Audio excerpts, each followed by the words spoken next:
So I have something interesting in my hand. I'm all ears.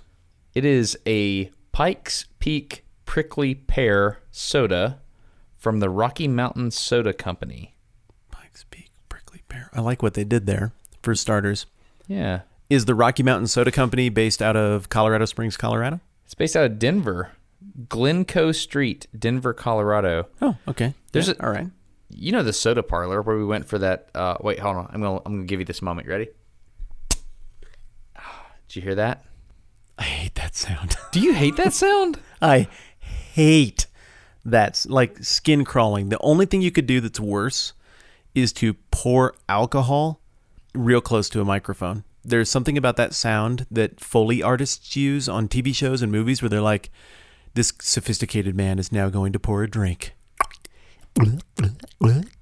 It is so gross the way they exaggerate the sound of pouring oneself a drink on TV that now just I hate it. That wasn't an exaggeration. I literally opened a bottle. I know it wasn't an exaggeration because you literally opened a bottle, but I'm telling you, other people have ruined that moment for me. It's not your fault. Let me see if I can make the sound, Ray. Oh, don't make the sound, but do. Did you hear it? It's my flesh crawl. Did you hear it? I heard it. Yeah, it sounded very ploppy. Oh, man. I tried to make the glups really, really significant, so I ended up with a mouthful of prickly pear Pikes Peak stuff. Whew, that was more prickly pear than I was expecting. Prickly pear, it's cactus soda? Yeah, I guess so. It's got a delightful graphic design to it. There's a porcupine on the bottle. It's great. RockyMountainSoda.com. I just think it's good. Hashtag not sponsored. Hashtag not sponsored indeed. Also, hashtag not sponsored. You got that at the soda parlor in Nashville? I did, yeah, where we did the meetup. Where someone was talking about you while you were there with your family without them knowing that you were there? Oh, we're going to do this, huh? It's a pretty cool coincidence. I know there's no way you would have brought that up, but I want to use my I get to bring things up card this episode on that. That's a crazy coincidence. You got to at least acknowledge that, right? Yeah, so we're at the soda parlor with my kids. It was a daddy fun day. And whenever we go to Nashville, we always go to the soda parlor. You remember the pizza place like right next door where you, I, and the other guy that gave us the 50-cent pieces? You remember when we had pizza? Oh, yeah, absolutely. Yeah, we had pizza there. And then we went to the soda parlor to get some ice cream. And we sit down and we're, just doing dad stuff. I'm just talking to my daughter, and my kids are over playing arcade games. And this guy sits down and starts telling, I guess it was his aunt and uncle and mom and dad or something. A really nice guy. He starts telling them all about the stuff he watches on YouTube. And Smarter Every Day came up. And I look at my daughter. She kind of knows now. She gets it. And she knows when people are talking about you, or when somebody in public recognizes you. She catches that. She does. And she tells me things. She says, hey, that person over there by the door, they recognized you when you walked in. They'll be over in a few minutes. I said, okay, cool. And she'll tell me things like that. And anyway, this guy started talking, and it was to the point where we were eavesdropping so hard because you couldn't not. You know what I mean? Right. She said, Dad, you just have to go say something. I was like, what do I do? She said, just go over there. I was like, okay. And he's in the middle of talking about one of the videos. And I was like, hey, dude, what's up? I heard you talking about me. I'm here. What do you say in that Sounds situation? So confrontational. What do you just unnecessarily aggressive? No, not at all. What are you saying? No, it's like, hey, what's up? I mean, I don't know what to say right now. I don't want to eavesdrop on you anymore. I didn't say that, but I was just kind of like, what up, dude? Did he immediately recognize you, or did it take him a minute to even register what was going on? It took a second. He was like, whoa, whoa. And then he played it real cool. He was real cool. Or I played it cool. I don't know. We were both trying to play it cool, dude. Just quit making it weird. I wasn't even there. I'm on the other side of the country in the middle of... that does not count. I was no doubt fishing. I can't accept any of the blame for that.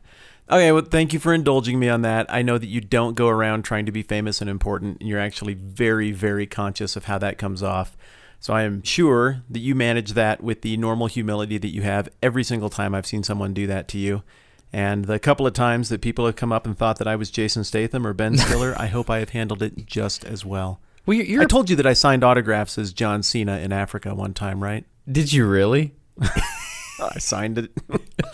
These poor kids in Zambia brought up their John Cena paraphernalia. They saw me standing in a mall, so I signed their stuff.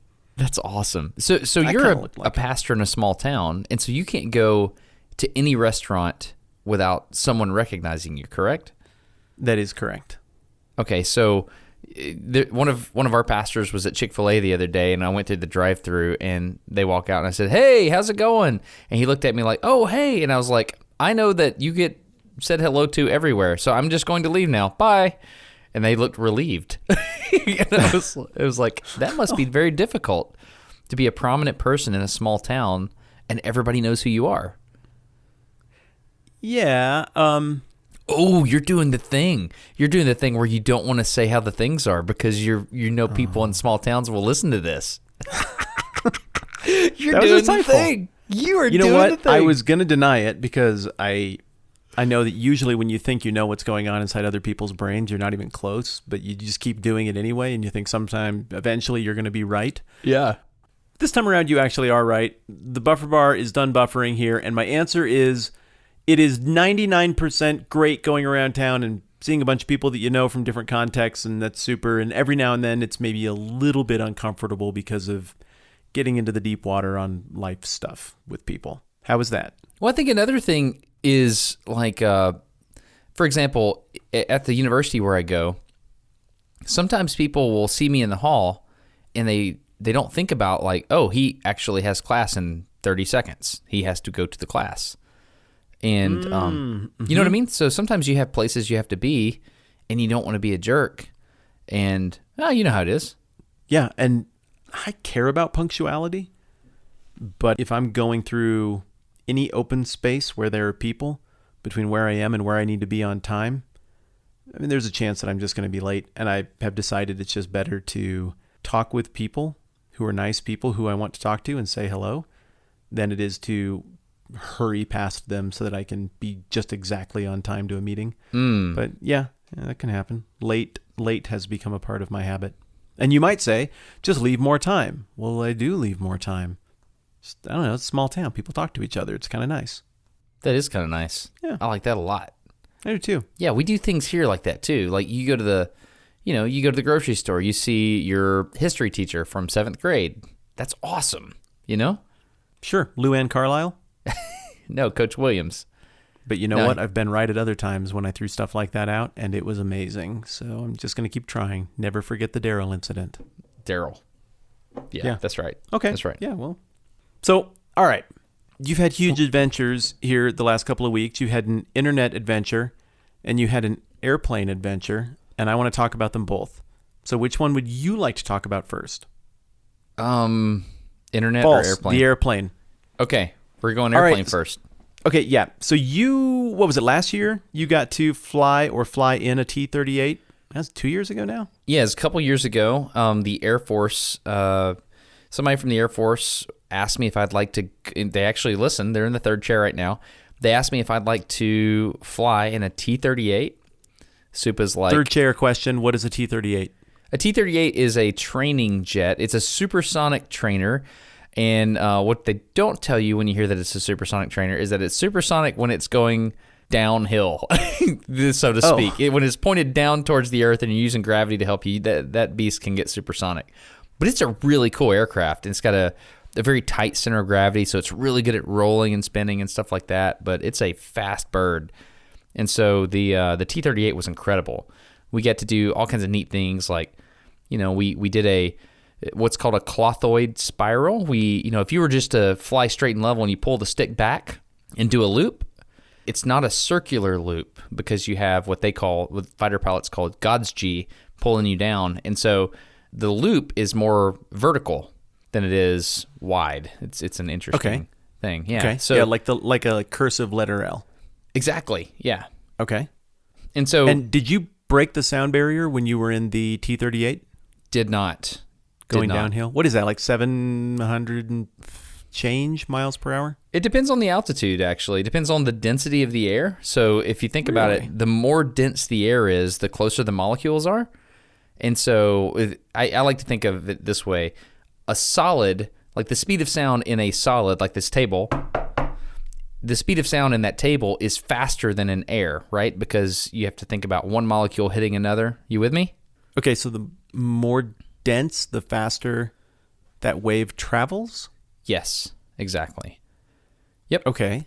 Yeah, and so the closer even though you are sound travels further... Wait, does sound travel further in air or water? Water. So it travels further and faster in water? I don't know, man. This is a complicated question because it depends on frequency as well. Like, whales communicate with really, in the hertz region, right? So if you think of deep sounds, like very low frequency stuff, it'll travel. I just cannot picture it. Okay. What kind of sound? Oh, I see what you're doing. I'm trying to, is it kind of a...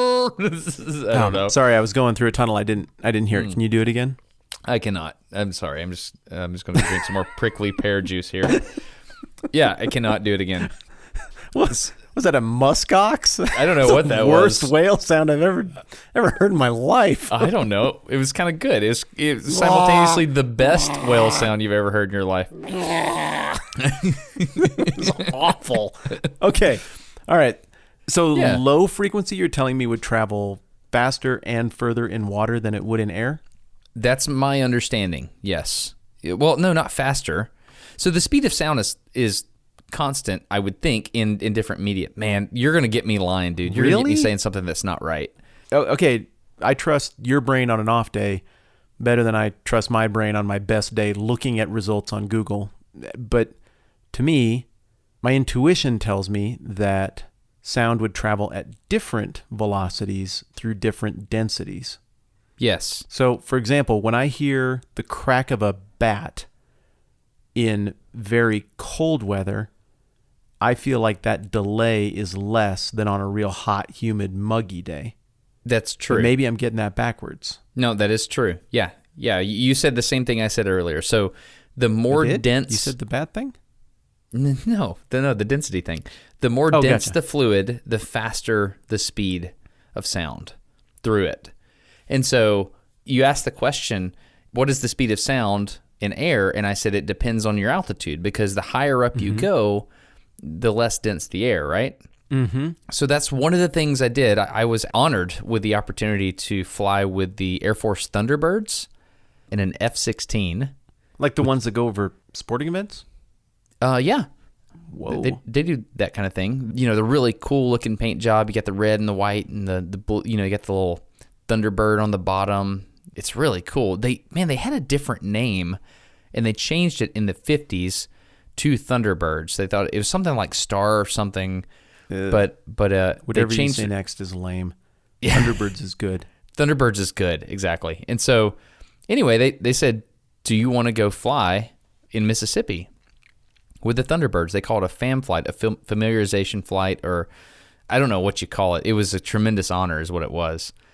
And the first thing I realized is I was like, holy cow, Gulfport, Mississippi. I've flown in and out of that particular airport with the Army before in helicopters.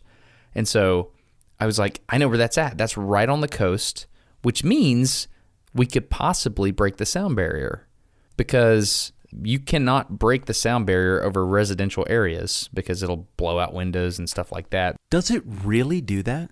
It's what I'm told. I've never heard a sonic boom from an aircraft, and I regret that I've never heard I have. Have you really?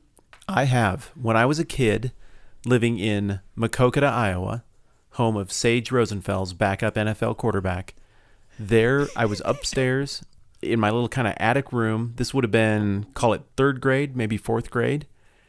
And I heard what sounded like a neighborhood explosion, and my windows shook. I was sitting right at the windows, and they shook. So I believe it could blow them out, but it didn't there. Everything shook, and I ran downstairs and was asking my dad what was going on, and he said, well, I think it's a sonic boom. And we went outside, and we could see, I don't know, would you see a contrail? I saw a contrail. It might have been a different thing altogether. And so we asked a pilot the next day who went to church, and he said that something had broken the sound barrier the day before, and that he heard it as well, and that's definitely what it was. He knew. Yeah, he knew. I don't know, and maybe he was making stuff up, and I was in third or fourth grade, so maybe I'm making stuff up, but I think I heard that happen once.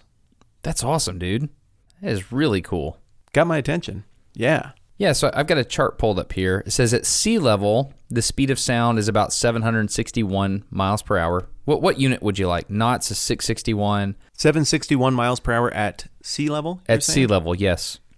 Okay. Go up to 10,000 feet, it's 734, so you've dropped 30 miles per hour. And instead of 661 knots, it's now 638. Do you know where the unit of speed knots came from? I assume it's Don Knotts, the famous actor. Yes. Am I wrong? It is. You just lay out Don Knotts on the road, and you see how many Don Knotts you can travel in an hour. Yes. Yes, that's exactly it. No, it has something to do with throwing a rope out the back of your ship, and something to do with this many knots in the rope is what we traversed, or something like that. I don't know how it works, but I don't know. I figured you would know. Yeah, it has something. It's a naval term. No idea. Yeah. So anyway, you go up to 20,000 feet, it's 706 miles per hour. And so what we did is I got there and, well, I guess backing up a little bit, before it happened, I was on the phone with the guy from the Thunderbirds that does all their PR stuff and like their photography and all that. He's like, yeah, what do you want? I was like, to fly with the Thunderbirds in an F-16, that's what I want. He's like, yeah, but what kind of video? You want 360 video in the cockpit, or do you just want 4K looking at you from a GoPro? What would you say to that? What would your answer be?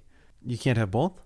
No. And the reason you can't have both is because you pull such high Gs that the camera mount can't handle it. You can only mount one of these two cameras in that position. That's what you get. Wow. The 360 is less usable, but that's what I would want to see. Yeah, I went with the 4K. So the pilot's name was Flack. You acted like that was an obvious question. No, it to wasn't. Me, that was not obvious. That's a hard one. That's kind of a riddle. Yeah, it's not obvious at all. Like, hey, this is the one time in your entire life you're going to get to fly in an F-16. How would you like to remember that forever? And I actually struggled with that question. That was a hard one. Yeah. So the pilot's name is Flack. And do you know the thing with pilot names? Yeah, I learned about it from that skit on Saturday Night Live with Will Ferrell. You talking about clown penis? Yeah, that's the guy. He was signing on. That is an excellent skip. Link in the description. Yes, it is. No, I don't know the thing about pilot names. Tell me what the thing is. So the way pilots get their names, it's either something they did that was really good or something they did that was really bad. Oh dear, that makes that skit more horrifying. And there's always multiple meanings to the pilot name. Like I know this one guy named Astro, and it sounds like a pretty dang cool pilot name, right? Except he was driving a Chevy Astro van when he got into pilot school? No, he was in a formation flight, and he lost his leader, and he tracked on a star at night, and he was flying in formation with the star for an extended period of time. And they're like, what up, Astro? That's good. Yeah. And so they just get really cool names, and some of the names are good and some of the names are bad, and they won't tell you. Like, they will not. I may get in trouble for telling you that one. Oh. Yeah, they just don't tell you how they got their name. And anyway, so it's a thing. If you ever meet a pilot and you hear their name or their call sign, just ask them how they got it. And they'll say, nope, got to buy me a beer for that. And that's usually what they say. So anyway, I was flying with Flack, who would not tell me how he got his name. And Flack is I choose to believe he's a huge Roberta Flack fan. Whatever makes you happy. So he's an aerospace engineer. And he's also the announcer for the Thunderbirds. Like, he's the guy that if you're at an air show, he'll go announce it, or he's flying, just depending on what the day is. And I was like, hey, man, can we go supersonic? That's all I want to do. That's all I want. For multiple reasons. I want to see what happens when you go supersonic. I want to experience it, blah, blah, blah. He's like, yeah, we'll see what we can do. And so he worked for days ahead of time, and he figured out a flight profile that we could get out to a certain area out over water. And there's multiple reasons why this is challenging, right? So the Thunderbirds don't typically go supersonic over land. So the fact that we were in Gulfport was a huge deal. They have to stay close enough to land so that they can glide back to land in case the engine flames out. So that's a big deal. Oh. Yeah. So that's another thing. I had done the water survival training with the Marines, so that helped us a little bit. But, he pretty much stayed right there. And so we had all these things that aligned in order for us to do this, and we went supersonic, man. And we did it at multiple altitudes, and my goal is to make some videos about what happens and why. And it was cool. Well, what did it feel like? What did going supersonic feel like? Yeah. It felt like normal flight. He's like, and we just went supersonic. It was like, what? You don't hear anything. No, you don't hear anything, but there's things happen. Because you're ahead of the sound because of supersonic. Well, it just depends on how you look at it. What sound are you talking about? Well, why does it make a sound? Well, you break the sound barrier. So what's happening is you're creating a sonic boom. This Mach angle. Do you remember the video I did a few months back about a bullet in the Mach cone coming off of the bullet, and you could calculate the speed of the bullet as a function of that angle? Mm-hmm. That's what it is. Mm-hmm. And so, you are creating... But how would that make a sound? What it does is it creates a disturbance in the air, and basically you're moving faster than the information can move forward of you. How do we do this? Okay, if you snap your fingers... Okay. There's a disturbance that goes out radially from basically it's the finger slapping the palm of your hand, right? Yeah, I can picture it. That's not how I snap, but I can picture it. How do you snap? There's no sound from my finger touching the palm of my hand. I can assure you of that. Here, I'll snap away from my palm. Yeah, it's entirely generated by the friction between my finger and my thumb. I don't believe you. Are you kidding me right now? No, I'm being 100% serious. So like your finger... I'll snap while holding my phone. Yeah, I'm not touching my palm at all. I don't have snap follow through. What fingers are you putting together to snap? I'm using my thumb and my flipper. Yeah, your flipper being your middle finger, your birdie finger. That is correct. Yeah. So when you snap, your birdie finger comes down and hits that meaty part of your palm at the base of your thumb. Doesn't have to. How the heck does it not have to? That's of course how everybody's snapping now. Everybody listening to this is snapping and looking at how the mechanics of it works. How are you doing it? No, that snap is... The sound is generated when my finger touches my thumb. So I'm putting tremendous pressure between my finger and thumb, and when that is released, it's generating sound. Yeah, I know, because it happens when your birdie finger slaps the palm of your hand. Nope. Okay, No, I'm snapping right now so that it doesn't touch my hand at all. Like, I'm making the sound without that happening. I'm going to make a Smarter Everyday video with a high-speed camera, and we're going to freaking figure out snapping fingers, because I don't believe you. I can generate a sound when that hits the fatty part of my thumb, but I'm getting a sound from the friction as well. Okay, we're not going to resolve this here. I mean, you and I let's just fight to the death later over this. Does that work? I would like that very much. I think that'd be a neat close to both of our character arcs. This episode of No Dumb Questions is sponsored by Away. Premium luggage at a coach price. Did I say that right, Matt? That's a really good slogan, by the way, because it not only works like premium luggage, but it looks like premium luggage. And whenever I want to do the fancy thing, I get out the Away luggage. Did you just get a new one with a new color? I did. YouTube sent me one for Christmas or something that had Smarter Everyday on it. They're like, hey, we want to impress these people. We're going to give them Away luggage.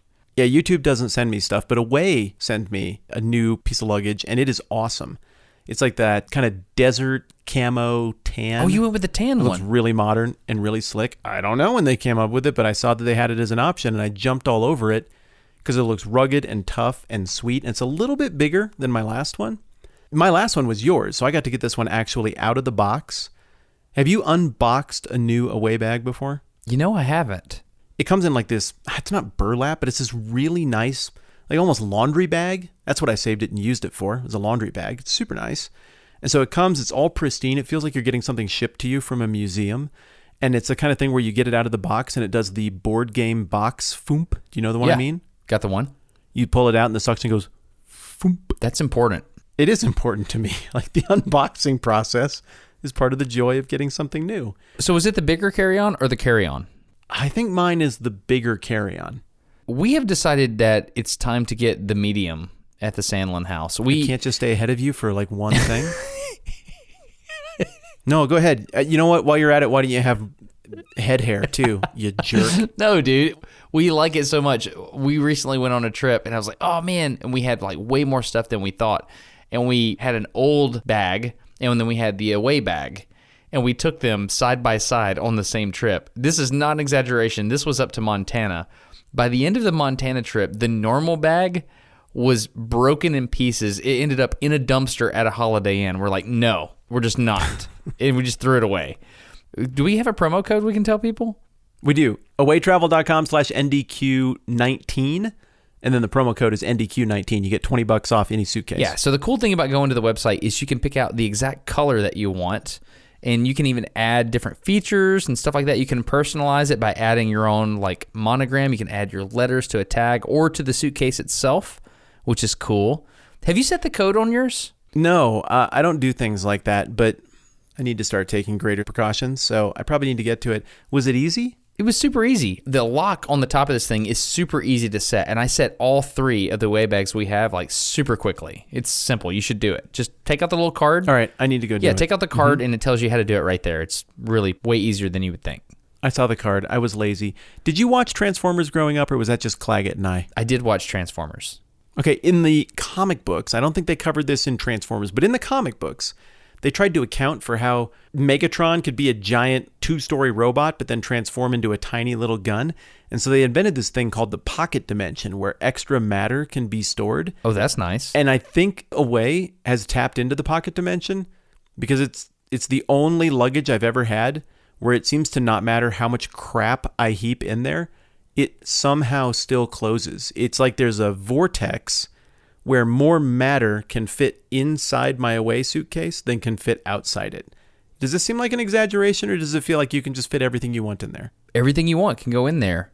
One of the biggest deals about the Away luggage is the battery. That's huge. Yeah, one of the first things I wanted to check out was this battery. And so I got the new suitcase. I popped it open. I pushed down on it, and it slides out. It's the kind of thing that can just go in your pocket. You can take it with you and use it for other stuff. I mean, you're talking like, you know how SD cards, you just push them and there's a little spring thing and then it just clicks in a satisfying way and you know it's locked in? Yeah, that's a good way to explain it. That's exactly how it works. That's how it works. Yeah. Yeah, it's not even a 1/1000 to pop it in and take it out. Have you noticed there are like no chargers in airports? What's up with that, dude? There are, but people are always hoarding them. That's what's so powerful about the Away luggage is you have your own USB charger right there wherever you are at all times. So anyway, that's and you a don't big have deal. to sit like a hobo on the floor in a corner trying to use the outlet that's attached to the back of the pretzel maker stand. Not that I've ever done that. Anyway, if you would like awesome luggage, no joke, if you actually get Away luggage, you're going to understand exactly what we're talking about immediately. You can do that by going to awaytravel.com/NDQ19 and use the promo code NDQ19 during checkout, and you get $20 off a suitcase. We're upgrading. We're going to get the bigger one. It's time. Sweet. Yeah, and you know what else is cool? If you go to awaytravel.com/NDQ19 and you use that promo code, you get 100 days to try it out because they understand that usually you're not going to travel the very next day after you get a new suitcase. And so you got a bunch of time to roll around with it, make sure it's as awesome as we say it is, but it's as awesome as we say it is.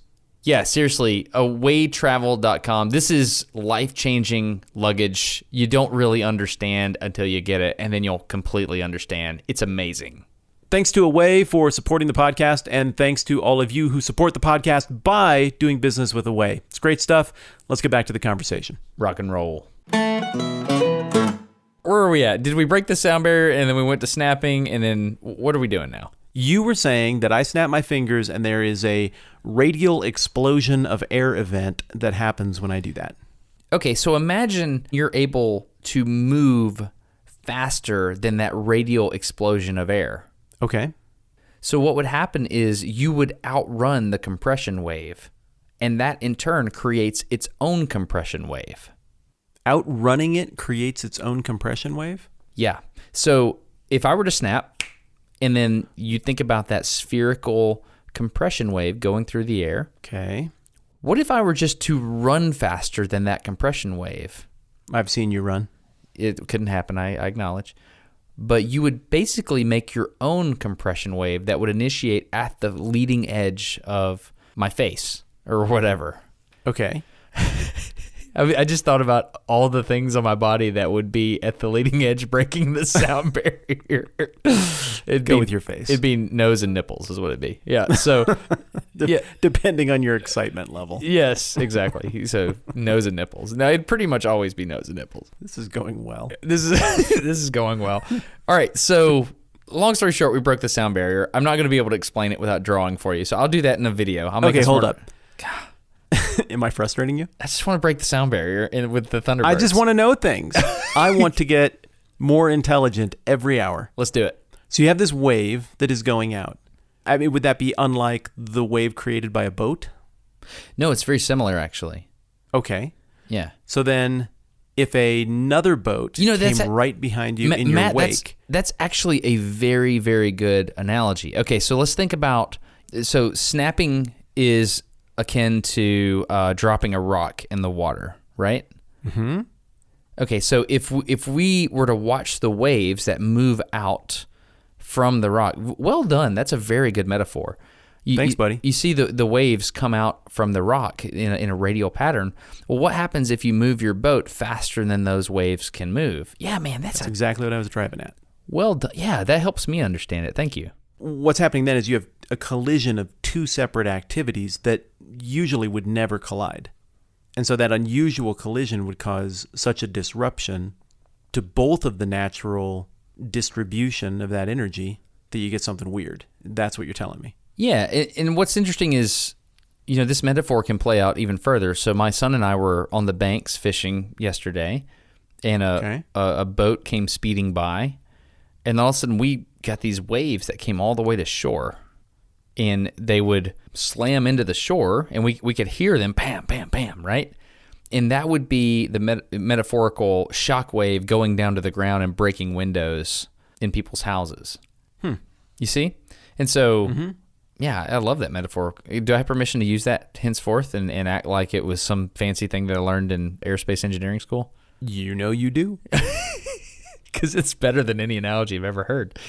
Yeah. Makes me feel good. Yeah, it does. So anyway, that's the deal. Which would explain why you felt nothing. I felt nothing. Yeah, the guy in the boat doesn't feel that slamming or anything. So we didn't feel anything. But what did happen is there was a massive pressure bump that happened at the moment we broke the sound barrier. And we did it at multiple altitudes. And the reason we did it at multiple altitudes is because I wanted to do that so that we could record it and explain it. But just let me tell you about being in an F-16, dude. Okay, please. It is mind melting. Like, it was way too much for my brain. Way too much. We're on the runway getting ready to go. He's like, okay, cool. So what we're going to do is we're going to do an afterburner takeoff. We're going to do a max climb up to 15K, and then we're going to blah, blah, blah. And I was like, yeah, I've seen the videos, dude. You're going to point it straight up, right? He goes, oh, yeah, our thrust-to-weight ratio is 1.1, so we can pretty much do whatever we want. And I was just like, oh, my gosh, this is going to be incredible. And walking to the aircraft, he was like looking at me, and he was really excited. And the Thunderbirds have these rituals they do where they put my name on the aircraft, which is crazy. They line you up and they do this like receiving you to the aircraft thing. They have weaponized the PR thing because the purpose of the Thunderbirds is to be the people that represent the U.S. Air Force, right? Mm-hmm. That's what people see. And so everything is perfect. Like even the pilots, the men and women there, they are in top physical condition. They're very trim. Their suits are tailored to them. I got to believe they're tailored to them because these are just like prime examples of humans, right? And so anyway, we get in the aircraft and he's like, I can't tell if you're nervous. He goes, if you're nervous, you're hiding it real well. And I was like, dude, I'm not nervous at all. I know there's absolutely nothing I can do, and you're going to totally own me in that aircraft. There's nothing I can do to change what's about to happen, so that being nervous makes no sense right now. He's like, oh, okay, yeah, we'll see how it goes. I think you'll do well. Dude, just the takeoff, man. We call in to the tower, and they vector us out. Like, he just wants to go straight down the runway and then just point it straight up to the sky and just go straight up. But they give him vectors. And they're like, oh, we need you to take a right-hand turn and do XYZ before you climb. Which makes no sense at all because he's going to go to space, right? So right. He says, okay, here we go. And he runs down the runway. And his right-hand turn to get on the vector that Tower wanted him to was at a 90-degree bank, it felt like. Like, we go to the end of the runway, afterburner takeoff. He just flips it over, and I look out the right-hand side of my window, and I'm looking at the dirt. Imagine if somebody took your chair right now and just flipped it 90 degrees to the right so that your right ear is like pointing straight down. That's what he did to me. And then he's like, okay, I think that's about the vector he wanted. And then he rocks it back over real quick, and he just pulls back on the stick, and we go to the moon, dude. We just go to the moon. And then he gets to the top, and he rolls out like upside down. And he goes, okay, and that's 15,000 feet. And I look down, and it looks like you know how when you get in an airliner, it takes you forever to get up to altitude? Right. 10 seconds. What? 10 crazy, like, pants-wetting seconds. It was unbelievable. So here's the thing. I had done the T-38, and I was like, man, that was awesome, you know, and I did pretty well. At one point, we pulled 5 Gs, and I was feeling pretty good about that. We hit 5 Gs, like, momentarily, but we sustained, like, 4 frequently. The T-38 has about 3,000 pounds of thrust on those engines. The F-16 has 30,000 pounds of thrust. We're literally an order of magnitude higher. That is staggering. Yeah, I had no idea. Like, people talk about the Blue Angels, and I see the Blue Angels, and they're awesome, and they got the 2 engines, stuff like that. But the F-16 is a stinking rocket ship, dude. Like, the things they can do in that aircraft are unbelievable. It was brain melting. So we get up there, and he goes, okay, cool. We're going to do some G warm-up exercises to make sure you're okay. I'm just going to rock it over here and do a little. Here we go. Here's some G onset. Here come the Gs. And he pulls. And we go to like 4 Gs in a turn. Keep in mind, that's like the max we did in a sustained pull in the T-38. Supa was being nice to me. You know, we did that for a pretty solid amount of time, you know, not a big deal. I got done. I was like, holy cow. And I just look at the guy and I said, and you're thinking while you're doing this. He's like, oh, yeah, dude. And he's operating radios, and he's talking to people, and we're doing crazy Gs. And I'm like, that's insane. And he goes, oh, let me just turn around here. And he leans over, and he just does a 180 at 4 Gs. And I'm back there trying to do the Hick Maneuver, whatever they call it. I was going, you know, I'm squeezing. Did you get a little woozy? I mean, were you? Oh, 100%. Yeah, totally. The moment I got woozy is when he goes, you ready for some more Gs? I was like, oh, I'll do my best, man. Let's go. We did a sustained 7.2 G turn. Wow. I cannot explain to you what goes on in your mind when you are pinned down. So the F-16 seat, the stick is not between your legs. I thought the stick was between your legs, right? It's not. It's over on the right-hand side of the cockpit. The throttle's on the left, and you got pedals down below, right? Kept my foot off the pedals. I didn't want to jack with anything he was doing. So the stick on the right, it doesn't move real big like you think of a fighter pilot stick. It just moves like a quarter of an inch. It's a truly one of the first fly-by-wire systems. And like literally a quarter of an inch to the right, and all of a sudden you just flipped over. Quarter of an inch to the left, you just flip back over. It's nuts. You just barely give it a command, and it gives you everything your body wants. It was brain melting. And so when he was done... It seems like it'd be really easy to screw that up. Yeah, I know. When he got done with a 7.2 G pull, I was pinned to the seat. I just laid my head back. against the headrest, and it felt like I was an egg on the sidewalk being like beat by the sun. I was just completely pinned down. There was nothing I could do. Couldn't move my hands. I was just there. I was looking straight ahead because I knew that one of the first things that happens during gray out is your vision tunnels in, right? I'm like, okay, cool. Let's see if I can hang with him here. I'm trying to keep my breath. I'm trying to breathe and all that stuff. And then I got done, and I was still there, but I could not think at all. And I said that. I said, okay, Flack, here's the deal. I am awake, but that's it. That's all you got out of me right now. I can't think. Like, give me a second. He goes, do you remember how you felt when you were oxygen deprived with Don Pettit that time? I do. So you can remember not being able to match shapes? Yes. How did this compare to that? I was happier with Don. You seemed happy. I was happy. Yeah. Liquored up and goofy. Yeah. And so there's a difference. So with Don Pettit, I had enough blood flow into my brain, but the blood didn't have enough oxygen in it, right? With Flack in the F-16, I just didn't have blood in my brain. Mm-hmm. I was trying to keep it there, but I wasn't doing a great job of it.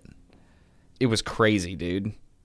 Anyway, that's how it went down. And so he's like, you want 9Gs? I was like, I know my limits. I don't think I can handle 9Gs. He's like, that's cool, dude. And he was really cool about it. One time we flipped upside down. It was like the second or third time we flipped upside down. I was like, dude, I ain't feeling so hot. I'm not sick. I'm not going to yak. But like, it's not exciting to me right now. I'm just trying to like survive back here. And I was like, how about we break the sound barrier if that's within the flight profile parameters and we can do that. And then let me get my faculties back. And he's like, yeah, no problem. He was completely a boss about it. And he was completely nice. And he said, here's the deal, bro. This is supposed to be fun for you. So let's do things that make it awesome. And it is what it is. I was like, sure. Which is his way of saying, dude, if you're a pansy and can't take it, no problem. A pansy at, what did you say? 7.2 Gs? Yeah, dude. Come on. Dude, it was otherworldly. So it's one question to say, can your body handle it? That's one thing, okay? It's quite another to say, can your body handle it? Can you remember the radio frequency you're supposed to be on? And can you also like hold the stick to within a certain few degrees so that you don't crash? For example, there's another Thunderbirds pilot. Her name is Mace. In the show that they did, Mace pulls it's a 9G turn at 200 feet off the ground. There's not a lot of room for error there. It's not, dude. And so when I was doing private pilot lessons, they're like, okay, what we want you to do is do a 360-degree turn here, and you have to keep it to within 100-foot AGL, above ground level. So you're going to turn the aircraft all the way around at a 45-degree bank, and you keep it within 100 foot of altitude. I was like, okay. And I remember trying really, really hard and like getting really upset with myself when I would go to like 70, or sometimes I'd bump over to 120 feet out of spec. I was like, man, that's really hard.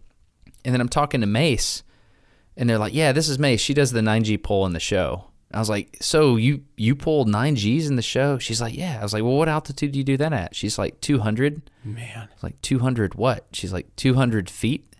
200 what? That's what I would have asked. Yeah. And she's like, 200 feet. And so I saw her do it. Like after the flight, we went down to the beach. Trent and I went down to the beach and we watched their practice. And she did it. And it was like, oh yeah, and there's an aircraft turning around right there. That's what it looks like. But you have no idea that inside that cockpit, she is doing superhero stuff. It's unbelievable, dude. I have so much respect for fighter pilots now that I didn't have before. I thought I knew. I had no idea. Yeah, one of the childhood friends from our neighborhood grew up and became a fighter pilot. And I've received updates through Adam about what that was like for him. His name's Pear. And it was pretty impressive, but this is a much more up-close view that I'm getting from your experience. Adam's learning to be a pilot right now, right? Yeah, he's doing the school thing, right? He is. He's a semester in Greeley, Colorado.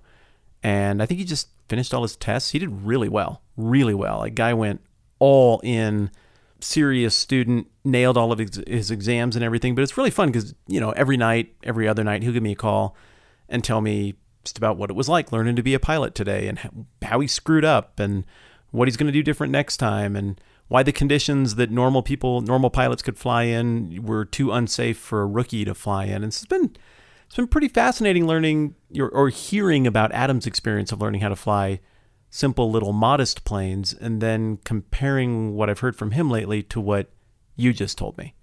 There are clearly leagues here. There are. I asked Mace about that. She said, yeah, I entered the Air Force with no private pilot experience at all. And I said, yeah, but what you do now is superhero stuff. And she's like, yeah, we just practice a lot. I was like, yeah, you practice a lot. Well, that is how we get good at things. But I mean, this is superhero stuff. And she never would acknowledge it. She was like, no, seriously, we just practice a lot. She said, G tolerance is something you can build up to. She's like, you've flown in an F-16 for 40 minutes of your entire life. I've done it for thousands of hours. Or however much it was, hundreds of hours or whatever it was. It's just like Iocane powder. What is that? That's an odorless and instantly deadly powder. It's one of the most lethal poisons known to man. But if you take enough time, you can build up an immunity to it. You talking about Princess Bride? I haven't seen the film. I'm just aware of Iocane powder. Yeah, I'm sure you haven't seen the film. It sounds like a good movie. Yeah, I love that scene where he's talking about, you think that I'm double back. Yeah, it's a good scene. With Wallace Shawn squawking and shrieking about stuff. Ha ha, you fool! I switched glasses when your back was turned. That's pretty good, Delightful. Dude. Thanks. It's a really good voice. Man, you're good at voices. Yeah. You're generous. Anyway, the F-16 thing was amazing, and I am delighted that they allowed me to do it. I regret that I wasn't able to hold the G's quite like these guys. But, I mean, I don't know. Part of me makes me wonder, like, can they do everything and they can just, at any point in time, they can break the person in the back seat? They're just trying to figure out when? Yeah, I think they could end you. How many G's did you say you hit in your first flight again? The T-38? The T-38 flight. I don't remember. I want to say 5 something. I don't remember. It sounds impressive, but my phone does 4, and it's fine. What do you mean your phone does 4? I have a 4G phone. Shut up. The thing is, it's exponential. I thought it would be a linear scale, right? I thought it would be like, okay, so we went from 2 to 3, no biggie. So 3 to 4, okay, it was all right. But then, like, dude, that 5 to 7 jump was nuts, like absolutely nuts. And I asked some of the mechanics that have been able to fly and the avionics technicians, they get to backseat as well. I was like, dude, I did 7 Gs and it was all I could take. They're like, dude, 7 Gs is no joke. There is nothing funny about 7 Gs. And they said 9 Gs just melts your brain. It's just like the limits of human bodies. So it's like the Richter scale. The Richter scale gets nastier exponentially going up. Is it logarithmic? I thought it was. I don't know. Maybe not. I think you're right, but I regret not knowing that in a more deterministic way, or whatever the word is. Anyway, thanks for indulging me talking about the F-16 thing. Appreciate it. There's no indulging at all. This is yet another place where our friendship is stunted as you go and have this amazing experience last week. And I'm like, how'd it go? And you're like, well, just wait till mics are on. I'm like, yeah, you're right. We should wait until mics are on. But then we have this thing that's like off limits and we can't talk about it because we just can't talk about it. Hey, Matt, are we still thankful for the patrons? I forget. I mean, Why on earth would we ever not be thankful to the patrons? There's no scenario I can envision in which we would be unthankful to the patrons. Me either. You mean the people who make it so we can have a podcast? Yes, I'm thankful those people. To them. Yes, those are the ones I'm talking about. I was just checking to see if it was still the way that I think it is. No, we're still status quo there. Nothing has changed. Okay, cool. Thanks, patrons. You make us want to make podcasts. We appreciate you. Okay, so I had a recent conversation with a friend of mine who's Jewish, and we were able to have like really deep, detailed discussions about like his faith and my faith, just in a really completely not threatening way. It was awesome. And we both said things like, I don't know, this is how I was always raised, and I think that I'm adjusted enough to not be biased by that stuff, but I'm probably not. It was just a really cool thing to just be completely open and transparent in ways that are not natural. And maybe not natural is not the way to say it, but completely vulnerable, 100% vulnerable. You know what I mean? Yeah, well, you clearly both felt like you didn't need to win the fight and that the fate of all of Judaism or Christianity was not on your shoulders in defeating your former friend in this lunch conversation. Yeah.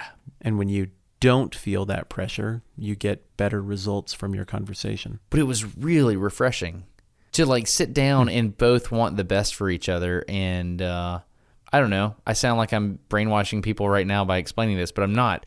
It was really, really cool to have a conversation with somebody that thought something completely different than me, or, parts of them are the same. Yeah, let's say fairly different. Yeah, fairly different. And we just had this conversation, and it was like, I don't know, I'll get back to you on that. And then when we leave, we give each other references, and we go sniff it out for ourselves. I don't know. It's just hyper refreshing. That's cool. It's rare to find somebody that's willing to go to those places with you. And I loved it and continue to love that friendship. What you got a taste of there is what it's like when my discipline is really fun with the right people. When you're talking with people who don't feel like they need to win, but they really want to try to unravel this mystery from history or whatever. when it's honest, it's great. When people are trying to prop up their political team or their ideology or whatever with their history, then it's no fun because it's just not honest. It's just a bias fight. Yeah. Cool stuff. But it's really cool because what you guys basically did is you didn't just compare notes. I mean, that's great too. But you put both of your processors on the same computational problem and ran it together in tandem. Yeah. I mean, you really do get further that way. You do. And what's fun is if you look at your own preconceived ideas from this unbiased perspective, and then you submit them to the other person and say, I think this, and this is why I think this. Check or hold. What do you think? And they're like, I don't know. It could be this other thing. Like there was this one thing I said, here's this bit of data, and it's either this, this, or this. I gave him 3 options. It's clearly either this, this, or this. And he said, actually, there's this 4th thing you're not thinking about. It's this. I was like, oh, dang. Mm-hmm. Super cool stuff. Yeah. Maybe you told me about this conversation. Maybe you didn't. But I think I know exactly what that 4th option is, because it seems like a lot of times in our mind, when we're seeing something from one perspective, we'll feel like, all right, you got this possible explanation for this phenomenon. You have this possible explanation, or I guess it's that one. Pick. But it's really interesting when you talk to someone from outside of our context where they're like, you're missing like 6 different possibilities here. You really honestly think and have put a ton of thought into imagining you've considered all the possible explanations here, but you haven't. That in itself is telling because, I try to do the unbiased thing in my videos, and I'm like, well, when we're dealing with this text, smart people think this, smart people think this, smart people think this, some people think the whole thing is just hogwash. So it's probably one of those, wrestle with that. And then I'll read the comments because I still do read at least some of the comments. And people will come up with 4 or 5 options that I just hadn't considered that are really valid explanations. Putting the processors together. How often do you think you are truly unbiased, and how often do you think you pretend like you're unbiased for sake of winning an argument? 50-50, trending in the good direction. Yeah, I think if I'm honest, I'd say that too. I honestly think I've improved at this tremendously. But that thing that I said a minute ago is what has given me permission to begin the process of improving at this, which is just Christianity doesn't fail if I don't know something or I lose an argument. Like the weight of all of the world is not on my shoulders. I'm not smart enough. I'm not good enough. I'm not influential enough. I can just try to be an honest thinker, and that's okay. That's enough. I'm not even talking about things as big as Christianity. I'm talking about like, where's the best barbecue? Yeah, and I'm telling you though, I mean, what do I do for a living? What do I do on the internet? Crunchy or soft tacos? Yeah, those are good questions too. Yeah. Yeah, but I don't know. I don't mind my biases on that stuff. Oh, dude, Coke versus Pepsi, things like that. Yeah, I'm biased. Okay, so I know we're completely in the deep water, but I just got a text message. My son has a game in 45 minutes. Oh, you should go to that. Well, yeah, there's a couple things that have happened, though, that I have to tell you, though. Okay, all right, tell me the things. Number 1, this lady from church brought us lasagna. That's it. That's the thing. Let me tell you why it's important. Why did she bring you lasagna? Well, there's something going on. Somebody's sick, blah, blah, blah. What you do, you bring food. Yeah, sure. Let me explain this lady's lasagna to you. Okay. When our 4th child was born, I think it was, a lot of times what the moms will do is they'll get together and they'll bring food over to your house that you just throw in the oven and you cook. Yeah, we do that too. Yeah. And so the family that's going through the whatever gets to not worry about having to come up with food that night. It's a huge, amazing thing, right? Mm-hmm. So this lady, I'm just going to tell you your name, Miss Holiday. Miss Holiday, she sent us lasagna however many years ago. And Matt, it was incredible. Like, it is the best lasagna I've ever had in my entire life. Hands down, nothing's even close. It's like pulling 2 Gs in a Cessna versus 7.2 Gs in an F-16. Like, that's how good this lasagna is, right? And in the entire audience, you and 3 other people understand that illustration, but I'll track as best as I can. It's amazing. And so anyway, this is how good the lasagna was. I wrote her a thank you note. I said, oh, don't worry about the thank you note. I'll get this one. And so I started the thank you note. I was like, Miss Holiday, I don't think you know what you've done to my family. And I wrote her this note. I was like, my wife cannot cook lasagna like you can, but now I know what true lasagna tastes like. And until you relinquish this recipe to my wife in such a way that doesn't imply that I think your lasagna is better than hers, I will be stuck not eating your lasagna for the rest of my life. So clearly what we need to do is we need to come up with some situation where you happen to give her the recipe to your lasagna, and better yet, if you could explain how you made it to her and make it very clear that you cannot substitute any ingredients from this recipe, then and only then will I be satisfied. But, it's sincerely Destin Sandlin. And so I wrote this long, like it was some form of espionage that I needed her to inception the lasagna recipe to my wife so that we also could do this. It was your wife in on the joke? Only after the fact. Okay. I let her in on it after the fact. I took a picture of it. And so I'm mowing the yard yesterday and she said, "Oh, hey, we've got food. Lasagna's here." I was like, "Oh yeah, where did this come from?" She goes, "Miss Holiday brought it." I was like, "Oh." Cut the lawnmower off, sprint to the house. It's amazing, dude. Like, it's absolutely incredible. It's worthy of me explaining. We're friends. I thought you would care about this lasagna, dude. I do care. Am I acting like I don't care? Of course I care. Okay, anyway, that's it. I just want to tell you that happened. All right. I'm glad you told me. I mean, I'm trying to be respectful of your time. You got a ball game to go to. But this lasagna, though, dude, it's amazing. Why is it amazing? What does it do that normal lasagna doesn't do? The meat to noodle ratio is like 3-1. You're speaking my language. Yeah. And then like the cheese she uses. What is the cottage cheese? No, it's to ricotta. Ratio? It's ricotta cheese. You know what? I've been sitting here patronizing you in my heart the whole time. I've been patting you. Yeah, you have on been. Your MacGyver mullet head. Yeah, I have been this whole time because I was like, lasagna, that's great. Because here's my secret. 1, I'm always angry. And 2, I don't like lasagna. Do you not? But the only kind of lasagna that I've ever liked was the lasagna that was bold enough not to have that ratty cottage cheese in it, which is an instant deal killer for me. I'm not doing cottage cheese in any format, so you can just forget it right now. But ricotta? Oh, no, that's interesting. Now, I'm going to inceptionalize or whatever this recipe to Camilla, and maybe she'll make it. Okay. But it's unbelievable. It's unbelievable. Okay. I've come clean with my wife, though. I've told her. I was like, look, here's the deal.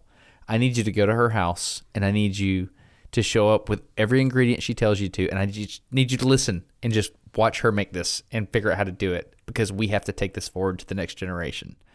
You're right. Okay, I'm done. Whether I like it or not, you're right. But I hope I like it, and I hope you do this, because that actually sounds like edible lasagna to me. It's good. I'm off the soapbox. What's our next topic? The next topic is, how about that golf ball video? What do you have, 11 billion views on that? It's a lot, dude. 11 billion? It topped off at 9 million views. We did the video with Mark Rober. It was awesome, dude. Golly, that is insane. It was a neat video. And when you say topped off, you mean it kind of hit that algorithmic peak and started into its decline mode?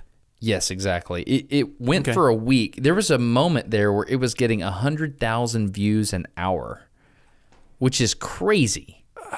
Over a 48-hour period, it got 3.6 million views, which is... That's my entire channel from last month in 5 hours. Yeah. That's insane. That's all my videos. Everything. That's insane. And so, we talked to Mark a little bit about what it looks like when you win the internet. I think Mark is on a different plane. I think the algorithm somehow could detect that I somehow, at some point in my life, stood close to Mark Rober, and then it was like, we will now bestow upon you views from the internet. It was the weirdest thing, dude. I don't get it. The three of us should hang out again. We should go do something. I haven't seen Mark in a long time. I'd love to catch up. I sent him a bidet. I'd like to hear how that's going for him. Oh, wait. The third chair doesn't know about that.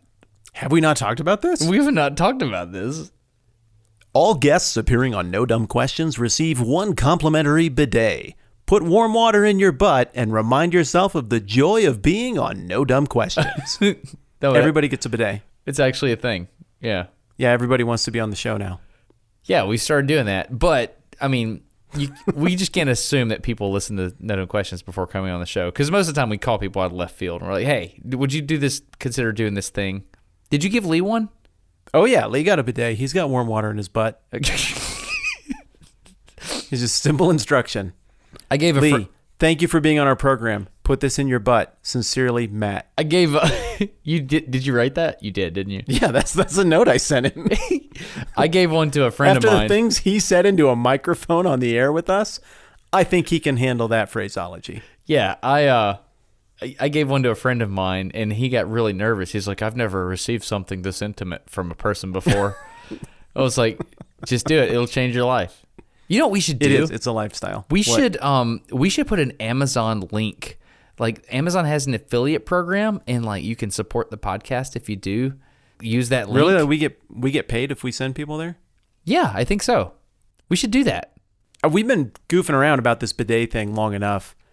I need to contact the bidet people and beat down their door and be like, we are the champions of the bidet.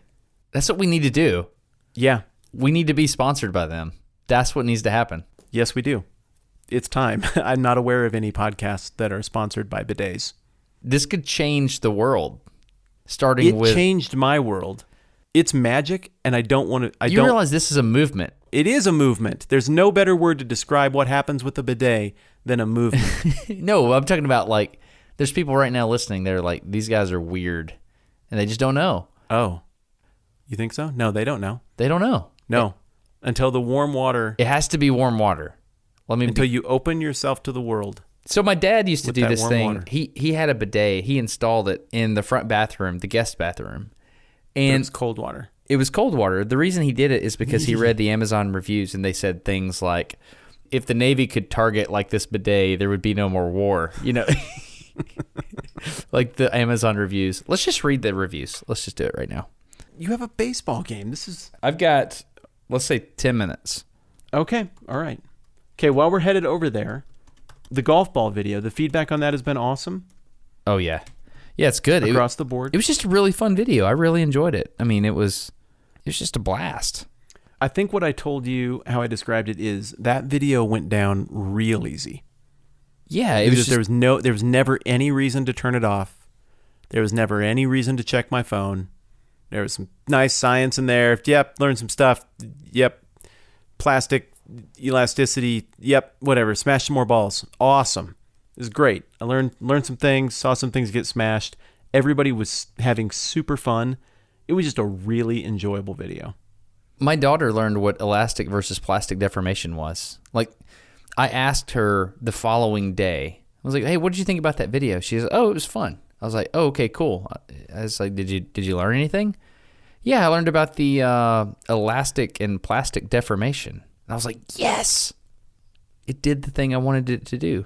Yeah, that's what I like. Well, it entertained and taught. I like sneaking in a little education in there with the fun stuff. Yeah, and we have different ratios in our videos that, 90-10 learning versus fun. This one was more like 70-30 fun. Yeah. But the learning part was very effective. I'd like to read this review of the bidet. Do it. The first time I used this was a test run. I lowered my britches, sat down, pulled the handle, and yowza! It was like a sharpshooter took aim at my starfish with an icy blast of nope. To be clear, we're reading him from the Lux Bidet Neo 320, correct? I don't know. I don't know which one this is. I mean, why would you not review it with... come on. It's a machine that shoots water into your butt. You gotta have fun with the review. Yeah, that's the 320. I was much more careful. I turned it to hot. Yeah, this lady learned the technique. There is a technique, and there's a slight learning curve. Totally satisfied with this product. I took a chance and ordered this as a present for my wife. She had once said that she would like a bidet. Price was less than I expected and bought it because of the good reviews. Installation was fairly simple. Remove the toilet seat, insert the bidet, and place the toilet seat. Blah, blah, blah, blah, blah, blah. My initial concern is about whether you would have to suffer cold water until hot water came up was alleviated because your cleaning mode that sends water downwards running it. Yeah, so you have the cleaning mode that can get it up to the right temperature, right? Mm-hmm, mm-hmm. Yeah. And that's what I do. I just turn it to warm until I get just a little bit of steam. And you can tell, like your legs and everything are kind of your temperature sensor. I got a little mark that I made. I know right where to point it. And then when I feel that kind of warmth in the bowl, I'm like, it's time. and I change it from the shoot straight down into the bowl direction to the time to get tidy direction, and everything works just fine. Here's an update. Mrs. Rooster and I sold our house, and we contemplated taking the bidets with us. I'm not leaving my bidet here if I sell my house. Contemplated? They come with. What we need to do is go through these things and find the absolute best of. Yeah. And just next time we talk bidets and try to convince people to buy them, because apparently we're doing that now. Are we actually doing that now? Yeah, why would we not? Because it feels like you just decided that on air in mid-conversation. Yeah, I did. Yes, great. This episode's brought to you by a bidet or something. I don't know. So I got to go to a ball game, man. Okay. Last thing on the golf ball video. Yeah. What is the fastest one of those golf balls traveled? 500 miles per hour? We got one to about 560 miles per hour, and that was with, of course, a vacuum. So atmospheric pressure is about 29.92 inches of mercury, and we got the vacuum down to about 28 inches of mercury. And so how close are you to sea level? We're somewhere between 500 and 700 feet sea level. So you were within less than 100 miles per hour of breaking the sound barrier with the golf ball. It's a little more than that, like 150. Oh, I'll get there. It's going to happen. It needs to happen. That was just 100 PSI positive pressure on the backside. So these are the things I'm going to do. So I'm going to be more serious about the vacuum on the one side. I'm also going to figure out if the golf ball is still accelerating by the time it gets to the end of the tube. And there's this ideal length of the tube, which I haven't figured out yet. I'll figure that out. And the other thing is we're going to put way more positive pressure on the backside. So I'm probably going to get a bottle, right? You can get crazy pressures with a bottle. So if I had like 400, 500 PSI back there instead of 100 PSI, I mean, we could do stupid things. I want you to break the sound barrier with a golf ball. It's going to happen. One thing I thought about doing for this F-16 video is getting this set up so I can break the sound barrier just with the gases coming out of this thing, and setting up my Schlieren camera and getting an F-16 model and showing how the shock waves come off the end of the F-16. Does that make sense? You're good at internet. You're very good at internet. So I'm essentially going to make a supersonic open wind tunnel. It's not a wind tunnel. It's just basically I'm just going to make supersonic wind go over the front of an F-16 model. Granted, it's not a full-scale F-16, but the angles should still be the same. The Mach angle should still be the same. Is the model you're going to get the G.I. Joe Sky Striker? No. Is it going to be Starfire? Starfire? That looks like an SR-71, doesn't it? No. You're thinking of the Cobra Night Raven. You're bad. The G.I. Joe Sky Striker. It looks like an F-16 Tomcat. Oh, dude, take that back. It's an F-14 Tomcat. F-14 Tomcat.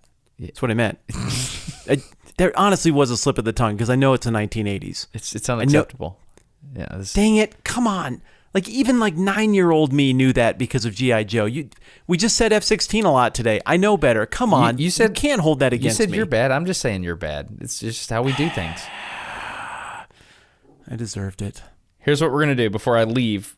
Like in just a couple minutes. Yeah. We're gonna go back through this meeting that we've had. It looks like it's been several minutes here that we've been talking. So what we're gonna do is we're gonna go back through the action items, and we're just gonna make sure that you have what you need and I have what I need. Okay. So first action item I have is prove Matt's snapping hypothesis wrong.